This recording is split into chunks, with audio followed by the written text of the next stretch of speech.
મિત્રો, દરેક મોટી સફળતા પહેલાં એક શાંત વિચાર હોય છે. બહારથી સફળતા હંમેશા શોર કરતી દેખાય છે. એવોર્ડ રૂપે હોય, રેકગ્નિશન રૂપે હોય કે ગ્રોથ રૂપે, ગમે તે રૂપે હોય, પણ એની શરૂઆત અંદરથી થાય છે, શાંતિમાં થાય છે અને એક નાના વિચારથી થાય છે.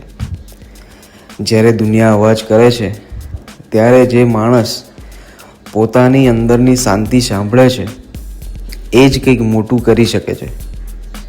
એક આઈડિયા, એક વિઝન, હા હું કરી શકું છુંનો એક નાનો વિચાર, બીજ પણ શાંત રીતે જ ઉગે છે, પણ એક દિવસ એ મોટું વૃક્ષ બની જાય છે. એવી જ રીતે આપણા મનમાં આવેલો એક શાંત વિચાર આપણી લાઈફ બદલી શકે છે. એટલે હંમેશા થોડો સમય એકલા બેસીને ચિંતન કરવું જોઈએ, પોતાના વિચારોને સાંભળવા જોઈએ. જે આઈડિયા પોતાને એક્સાઇટ કરે છે એને સિરિયસલી લઈ આગળ વધવું જોઈએ.